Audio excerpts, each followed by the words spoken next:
Si Kibuloy, court denies Kibuloy's plea for hospital arrest anew.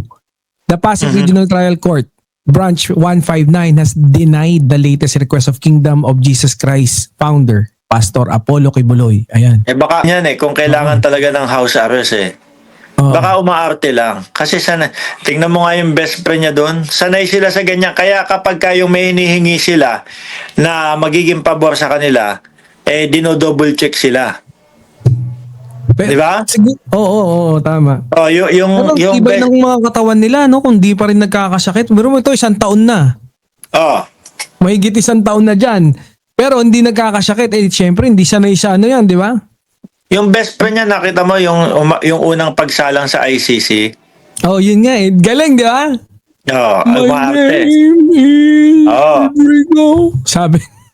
Pareha sila, di ba? Yung kalagayan naman daw ni dating Pangulong Duterte is okay naman daw. Parehas nag-aartihan Kaya kapag yung gumagawa sila ng ganyang arte, inaano agad sila.